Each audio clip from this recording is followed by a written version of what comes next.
Hello, everybody. Welcome to Friday. The S&P 500 was down 0.12% today. I didn't have a live show today, but I'm still going to do a little quick summary of what I saw happening this week. Interestingly enough, this week the market went down 4 out of the 5 days and ended up down 0.12%, just like we had today altogether. But the spectacular day, of course, was Wednesday, where the market was up 3.1%. And on Wednesday, of course, Chairman Powell was speaking at the Brookings Institute, took some questions, didn't say a lot of new information, but the market responded very positively to the way it was presented. And overall, we can kind of boil this market down now into maybe two different pieces. Number one is, the expectation for where inflation's going. And number two is what type of recession we might have some point next year. And one of the things that we're looking at here from an inflationary standpoint, for the most part, we're seeing good news about inflation.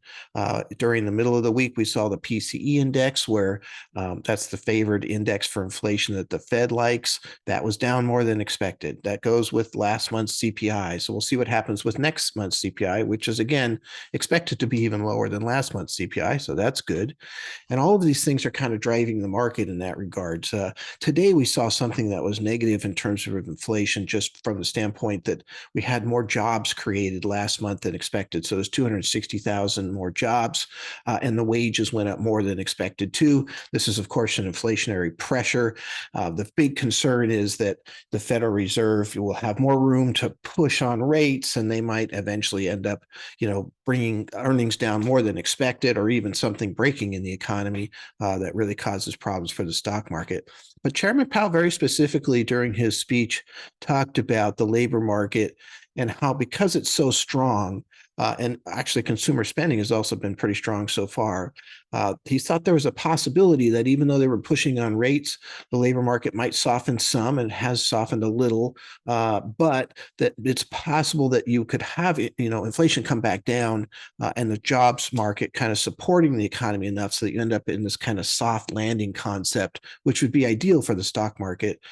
Most of the news today was talking about how much negativity you would get out of a job report like this, and his outlook was different, obviously. And maybe he's talking in some wishful thinking, but it isn't something we can discount completely. The job market does continue to do well, and there's a way of looking at that even from a positive standpoint, because it could help support the economy enough to allow us to have a softer recession. So the second piece that we look at here is the recession itself. And so the market's going up really well right now. I think it's going to continue to go up as we get this news about inflation kind of slowing down, and peak inflation may be behind us. Anything can change going forward, but that's what's happening right now. But then next year, we're going to start to get earnings, first quarter earnings, second quarter earnings. And how much do these interest rate increases impact earnings?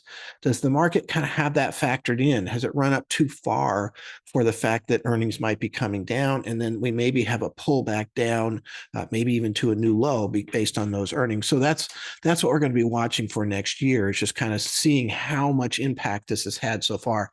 Earnings have been decent so far, even in this environment, but it takes time for those rate increases to really impact earnings. So the concern is for the first and second quarter of next year. So those are the things we're looking at. We did make a big change this week. We were at about a third, invested in the stock market. Now we're about 3/4 of our normal allocation back into the stock market.